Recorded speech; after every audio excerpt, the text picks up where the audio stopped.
প্রথমেই আমি দোয়া করছি আল্লাহ তাআলা পক্ষ থেকে যাদের উপর আজকে এই মহান জিম্মাদারি এসেছে, কেন্দ্রীয় সভাপতি সহ তার সকল সহকর্মী এই কমিটিতে যারা আছেন, আল্লাহ তাআলা তাদেরকে যেন তাদের উপর রহম করেন এবং তাদেরকে সাহায্য করেন, যাতে করে তারা তাদের দায়িত্ব পালন করার মাধ্যমে মুক্তির এই আন্দোলনকে কাঙ্ক্ষিত লক্ষ্যের দিকে এগিয়ে নিয়ে যেতে পারে। আল্লাহ তাআলা তাদেরকে সুস্থ রাখুন এবং সকল দিক থেকেই সাহায্য করুন। আমি কৃতজ্ঞতা আদায় করছি বাংলাদেশের সমস্ত শ্রমিক সমাজের প্রতি। দীর্ঘদিন ফ্যাসিজমের জাতাকলে পিষ্ট বাংলাদেশ একটি বৈপ্লবিক আন্দোলনের মধ্য দিয়ে, একটি বৈপ্লবিক গণ অভ্যুত্থানের মধ্য দিয়ে 24 সালের 5ই আগস্ট ফ্যাসিবাদের যারা প্রতিভূ ছিল তাদের হাত থেকে মুক্তি পেয়েছে। এই আন্দোলনে যারা অংশগ্রহণ করেছেন, জীবন দেওয়া লোকদের শতকরা 62% হচ্ছেন শ্রমিক, আর আমরা বাকি সবাই মিলে 38%। এটিই পৃথিবীর ইতিহাস, এটি ইসলামেরও ইতিহাস। মক্কার জীবনে ওই বঞ্চিত শ্রমিকরাই প্রথমে নবী করিম সাল্লাল্লাহু আলাইহি ওয়াসাল্লামের দক্ষিণ হস্ত হিসাবে বুক টান করে দাঁড়িয়েছিলেন। কোনো নির্যাতন তাদেরকে ঈমান থেকে খারিজ করতে পারেনি। তারা ঈমানের পথে অটল ছিলেন, অবিচল ছিলেন। বাংলাদেশের স্বাধীনতা যুদ্ধেও একই ঘটনা, 90-এর গণ আন্দোলন দেখেছি, সেখানে একই ঘটনা, 24-এর গণবিপ্লব গণ আন্দোলনেও একই ঘটনা।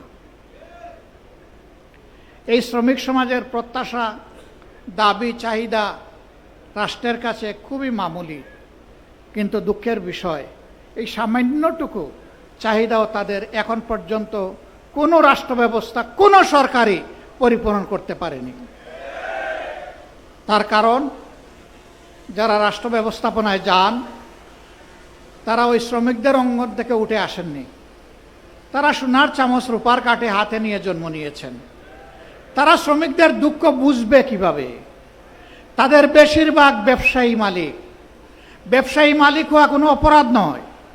ব্যবসায়ী প্রতিষ্ঠান খোলা হবে, মিল, ফ্যাক্টরি, ইন্ডাস্ট্রি চালু হবে, জনগণ সেখানে কর্মসংস্থান খুঁজে পাবে। কিন্তু তারা ওই জনগণকে বেশিরভাগ ক্ষেত্রেই মানবিক মর্যাদাটুকু দিতে ব্যর্থ হন। তাদের এই নোংরা অ্যাটিটিউডের কারণেই রাষ্ট্রীয় দায়িত্বেও যখন যান তখন একই কাণ্ড কারখানা তারা করেন। শ্রমিকদের প্রতি তারা সম্মান দেখাতে ব্যর্থ হন। আমরা শ্রেণীশত্রু খতম করার ওই স্লোগানে আমরা বিশ্বাসী নই। লাল পতাকাওয়ালারা তারা বলতো শ্রেণী সংগ্রামের মধ্য দিয়ে শ্রেণীশত্রু খতম করতে হবে। এই শ্রেণীশত্রু কারা? যারা মালিক এবং উদ্যোক্তা তারা। তো মালিক আর উদ্যোক্তা যদি না থাকে তো শ্রমিক কাজ করবে কোথায়? তার কর্মসংস্থান হবে কোথায়? আমরা এখানে সমন্বয় করতে চাই। শ্রমিক মালিক ভাই ভাই, একে অন্যকে সম্মান করবে, ভালোবাসবে। শ্রমিক তার কর্মসংস্থানের জন্য মালিকের প্রতি কৃতজ্ঞ থাকবে, আন্তরিকভাবে কাজ করবে। আবার মালিক একথা মনে করবে যে তার পুঁজি আর তার যন্ত্রপাতি অচল যদি এই শ্রমিক না থাকে। অতএব শ্রমিক বাঁচলে মালিক বাঁচবে, শিল্প বাঁচবে। শ্রমিক যদি না বাঁচে শিল্পেরও মৃত্যু হবে। এই দুইটাই বাঁচুক, শুধু বাঁচুক না, এই দুইটাই বিকশিত হোক, সেটাই শ্রমিক কল্যাণের মূল প্রতিপাদ্য। এই সমন্বয়ের দৃষ্টিভঙ্গি নিয়েই শ্রমিক কল্যাণ কাজ করে, হাঁটি হাঁটি পা পা করে শ্রমিক কল্যাণ আজকে এখানে এসে দাঁড়িয়েছে। বিগত নির্বাচনে জাতিকে আমরা বলেছিলাম নেতৃত্ব আমরা তরুণ এবং যুবকদের হাতে তুলে দিতে চাই। আপনারা দেখবেন জামাতে ইসলামী থেকে যারা বিভিন্ন জায়গায় আমাদের ক্যান্ডিডেট হয়েছিলেন তাদের শতকরা 70% বয়স হচ্ছে 42 বছরের নিচে। আমরা তার প্রমাণ রেখেছি। আর আজকেও এই সম্মেলনের মধ্য দিয়ে একজন যুবকের হাতে আমরা মূল চাবিটা তুলে দিলাম। আমরা চাই যৌবনের এই শক্তিটা জাতি গঠনের কাজে লাগুক। আমাদের এই বয়সে যতটুকু পেরেছি আমরা দিয়েছি। এখন পতাকা আমরা যুবকদের হাতে তুলে দিতে চাই। তারা এই পতাকা নিয়ে সামনে এগিয়ে যাবে ইনশাআল্লাহ। আজকের এই দিনে সরকারের কাছে আমার স্পষ্ট দাবি, শ্রমিকরাও এই সমাজের নাগরিক। ভোট শ্রমিকরাও আমাদেরকে দেয়, আপনাদেরকেও দিয়েছে। সুতরাং শ্রমিকদের সব বিষয় মালিকদের ঘাড়ের উপর ঠেলে দিবেন না। রাষ্ট্রকেও দায়িত্ব নিতে হবে। মালিকরা ইনসাফের ভিত্তিতে তাদের যা করণীয় তা করবে, বাকিটা রাষ্ট্রকে শেয়ার করতে হবে। শ্রমগণ এলাকায় কোনো বিশেষায়িত হসপিটাল নাই। দুই একটা সাধারণ হাসপাতাল থাকলেও সেইগুলা চাহিদার তুলনায় কিছুই না।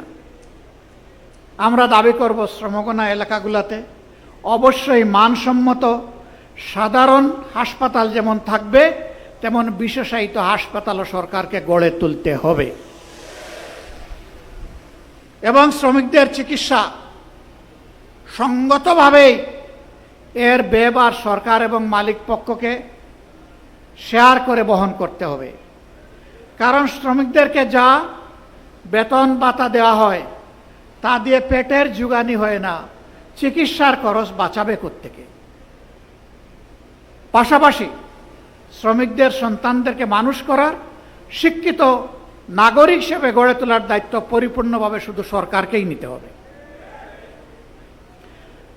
মালিকের ছেলে মালিক হবে, শ্রমিকের ছেলে মালিক হবে না। রাজার ছেলে রাজা হবে। আমার একজন শ্রমিক ভাইয়ের ছেলে কি প্রধানমন্ত্রী প্রেসিডেন্ট হওয়ার পথে কোনো নিষেধাজ্ঞা আছে? আমরা চাই সেই শ্রমিক বন্ধুটি ভাইটির ঘর থেকে আগামী দিনের প্রধানমন্ত্রী বের হয়ে আসুক। সেই শিক্ষা, সেই পরিবেশ সরকারকে, রাষ্ট্রকে নিশ্চিত করতে হবে। বন্ধুগণ, অনেক কথা ছিল, একটা আজান হয়ে যাবে। এই জন্য আমি আজকে কথা এখানেই রাখলাম। মুক্তির ময়দানে লড়াই হবে। আমাদের অধিকার, জনগণের অধিকার আবার পায়ের তলায় পিষ্ট করার পায়তারা শুরু হয়েছে। আমরা সংসদ থেকে বের হয়ে এসেছি, কিন্তু আমরা আবার সংসদে ফিরে যাব।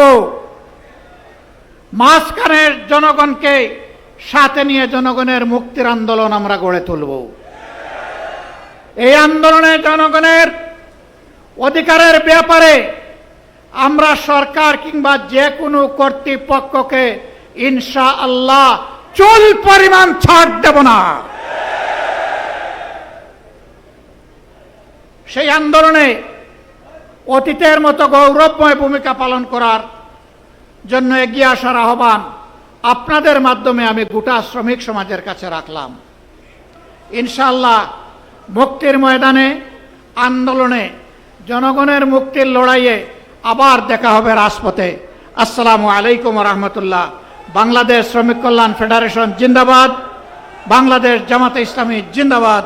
আসসালামু আলাইকুম ওয়া রাহমাতুল্লাহি ওয়া বারাকাতুহু।